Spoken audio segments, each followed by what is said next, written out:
Hello and welcome to another ATP Geopolitics video with myself, Jonathan MS Pearce. This is a news update for the Ukraine war for the 10th of February 2023. The major bit of news at the moment is that Ukraine is presently on its third wave, or Russia is on its third wave, of missiles launched at Ukraine. Here it says third wave of cruise missiles. So they're cruise missiles. There are Shahed 136 and 131 sent from the Azov Sea. And there are an awful lot of S-300 missiles that are surface-to-air missiles using their secondary mode in ground-to-ground capability. Now, arguably, you could argue all of these are war crimes, depending on how you interpret the legislation. Talked about that a little bit yesterday. But when you're using S-300s, they are particularly inaccurate in their ground-to-ground mode. And they're using these because they've got shed loads of them. They've got 8,000 of these, but with dwindling stocks of cruise missiles. So they're starting to use more and more S-300s in this capability. If you know they are that inaccurate, you could use other missiles. You're using these in the knowledge that there's a high likelihood they are going to go astray and hit civilian, not the primary target, but civilian targets, if you like. Then it arguably constitutes a war crime. So, it's really problematic to use stuff like this. They didn't use an S-300, but it's another type of missile that was similar. That was the one that took out the apartment block in Dnipro, and that was resulted in, I can't remember now, sort of 40-odd civilian deaths. Russia's launched 35 missiles that cannot be destroyed by the air defense, says Ukraine's Air Force. So these are the S-300s that were launched into Kharkiv and Zaporizhia. There are targets all over Ukraine. There are places that have been hit, so there have been successful missile strikes on the intended infrastructure. There are blackouts, I think, in certain places. As you can see, Twitter is, for example, full of claims of these missiles. A rocket flies above Lviv, so that's all the way over to the east, and there are 6 on the way to Ternopil. So if we have a look at the map, actually, if you've got missiles over Lviv, you know that they are doing pretty wide strikes because Lviv is all the way over here to the west. So yeah, quite a lot of activity with regard to the missiles at the moment, and yeah, it'll be interesting to see whether this is intended to coincide with the full offensive that many analysts are saying has actually started.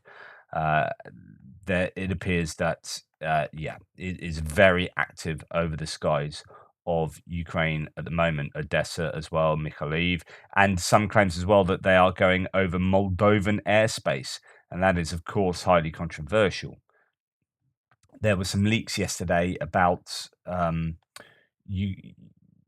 Russia wanting to mess around with Moldova's government or something. I have to look into that. I can't remember exactly. I don't want to spread misinformation, but something to do with Moldova came out yesterday. I'll see if I can find out for the extra. But there you go. So cruise missiles flying about. These are caliber KH-101 missiles in the first wave. Second wave is already on the way, and actually now apparently the third wave is actually happening. Let's go and look at the Ukrainian release figures for the Russian losses yesterday. All the usual caveats: inaccuracy, propaganda. Russia don't produce the same sorts of figures. So we've got 730 liquidated personnel.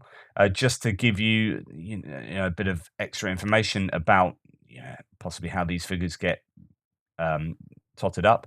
Here is the claim that over 100 Russian soldiers were killed as a result on the 8th of February attack on an airfield in the Russian-occupied Berdyansk region, Berdyansk in Zaporizhia.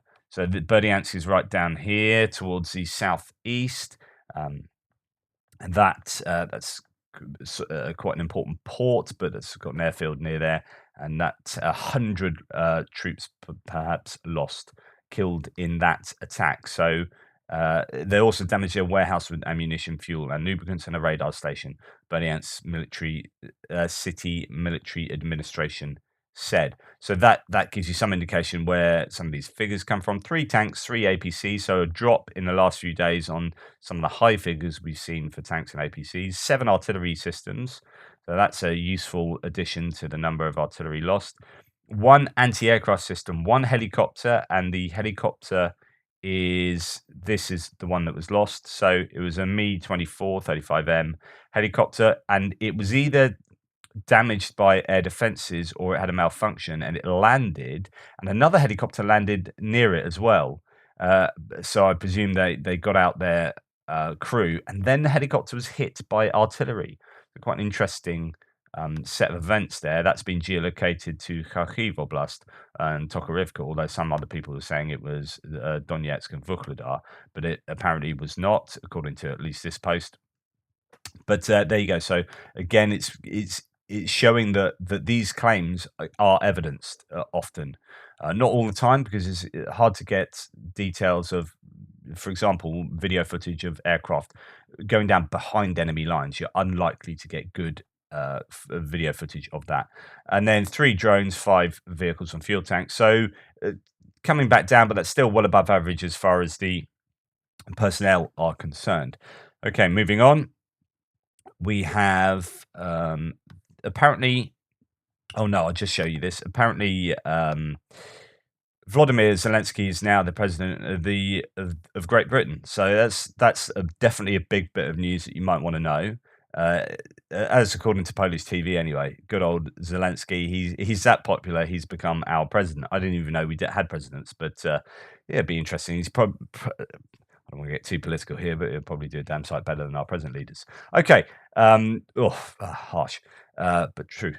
Spot the Putin troll. So this is Zelenskyy was in the EU meeting the EU leaders yesterday. Everyone was clapping apart from Viktor Orban, and this has gone pretty much viral all over the shop. So again, clap, clap, clap, clap. Viktor Orban. It gives him a nod, sort of, maybe. And then later on, everyone else is sort of meeting Zelenskyy, giving him hugs, and there's a lot of love for Zelenskyy, apart from Viktor Orban back here, just chilling out and not meeting him. Now, I have seen a picture of Zelenskyy shaking Orban's hand and having a chat with him. I think Zelenskyy later went up to Orban to speak to him, and I would love to be a fly on the wall for that conversation. It'd be really interesting to see how that played out. So going to Europe and going to the UK seemed to be largely about airplanes. Zelenskyy, during a personal meeting with the Slovak Prime Minister Heger at the EU summit in Brussels, officially requested Slovakia to supply MiG-29. So this has been on the cards for some time. The Prime Minister replied that Slovakia will do its best to comply with his request. So that would be interesting to see whether that sort of comes up for them. North Macedonia gave Ukraine 4 Su-25 jets last August, so that's interesting. MiG-29s is in no way an escalation. Bulgaria and Poland could also donate their MiG-29s. They have 9 and 23 respectively. Poland already has F-16s and Bulgaria has those on order. Interesting. And there's been apparently some I think it was MiGs, not Sus. Some MiGs were provided last year, supposedly as spares, but they weren't. They were fully functional, and that was sort of a bit under the radar, so to speak. The head of the European Parliament, Robert Metsola, called on allies to provide Ukraine with fighter jets and long-range weapons. She also expressed hope that Ukraine's accession to the EU will be the fastest in the history of the Union. Metsola said that prior to Zelensky's speech in the European Parliament, Belgium will not be able to supply fighter jets to Ukraine as they are needed to defend the country, the Netherlands and NATO. Prime Minister Alexander De Croo said, responding to journalists at his arrival at the European Summit in Brussels. So it really is largely about these requests for jets. When Zelenskyy hit the UK, Sunak said that we would be giving longer range missiles, and the word on the street is that could well be the Storm Shadow standoff launched air cruise missile. Has a range, or depends which variant, but the export variant has a range of 250 kilometers, and that would be very useful. Of course, they need the planes to fire that. You either need to adapt existing Ukrainian planes or provide something like the Tornado, but that's unlikely. I think it can fit on Mirage. I don't know the it says Eurofighter can use that weapon. I've heard that actually Tranche 1 Typhoons can't use that. Tornadoes, Rafales, and Mirage 2000s can. But anyway, point being that that would be really useful if they could send that. Obviously, it needs to be sent by air, but you could hit significant targets behind enemy lines and even into Russia. So, yeah, keep an eye out for what's going on there.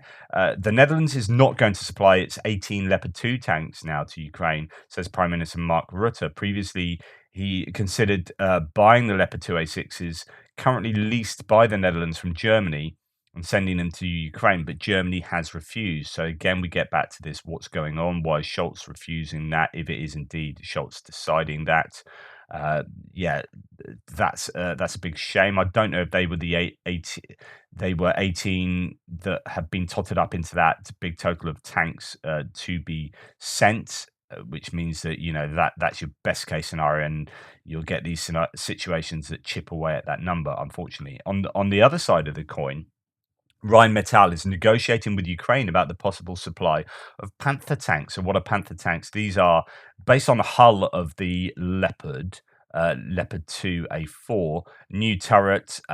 Basically, it's in design at the moment. I don't know that it has actually been created. But yeah, here even on the Wikipedia already in 2023, Rheinmetall announced they are in talks with Ukraine to export the KF-51. Rheinmetall predicts the first delivery in 15 to 18 months and suggests a factory in Kyiv could be possible. So wow, Rheinmetall here are looking to take the lead on a lot of stuff going on as opposed to the German government. But then it will depend, I presume, on some kind of you know German government allowing that to take place. Rheinmetall is negotiating, but yeah, the German government would have to approve the export first. Yeah, that's it. Ukraine also expressed its interest in the Lynx APC armored personnel carrier. So yeah, Rheinmetall are definitely happy to be doing as much as they can. Obviously, they're a company; it's in their best interest to sell their stuff. So, if Ukraine's at war, then they're thinking, "Hey, this is all our Christmases at once."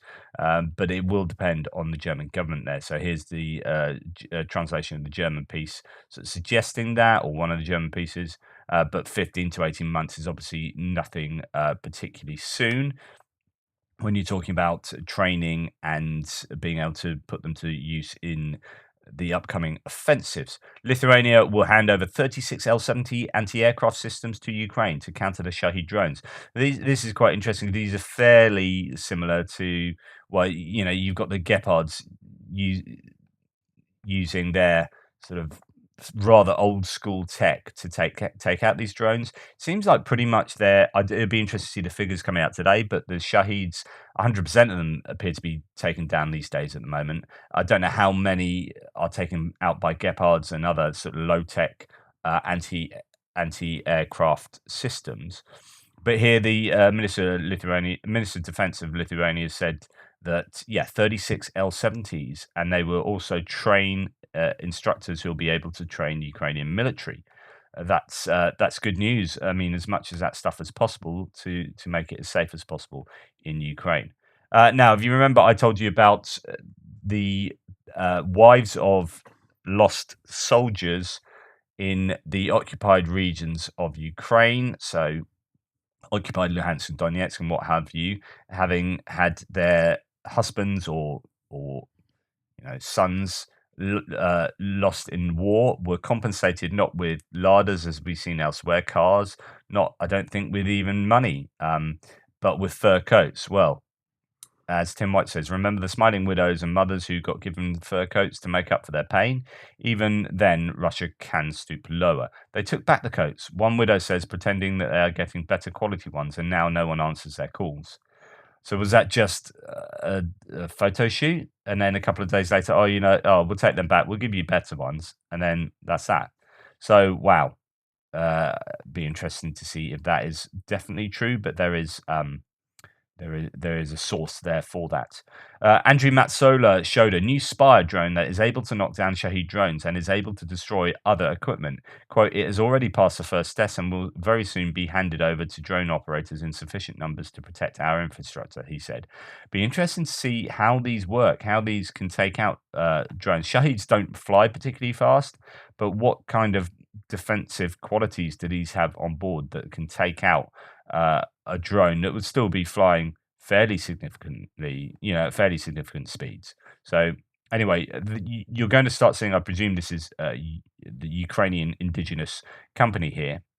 The head of the that's what I've already said. I thought I was going to talk about the head of the company. So yeah, you're starting to see Ukraine attempt to step up in terms of indigenous munitions manufacture. It's about scaling this stuff. So that's great, but can they make this stuff at scale in such significant quantities that they become really useful? Not so much maybe the drones, but certainly in terms of the munitions. I saw some more mortar rounds being produced by Ukraine yesterday in conjunction with another Eastern European nation. Not sure which one, but it's about scaling up. I've already talked about that. And here we have something that was doing the rounds yesterday. So, an interesting story of US intelligence aid to Ukraine, which has long been suspected. Ukraine is being careful with its HIMARS and other long range ammunition, so only firing them when they are confident from intelligence that they have an important target.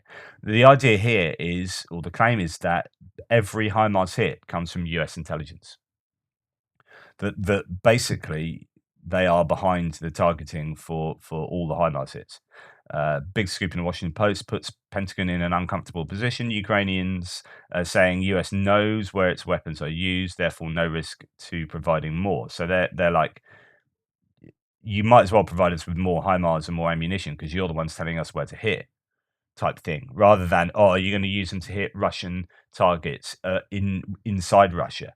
No, we're not, because you're telling us where to hit, and so you might as well give us more.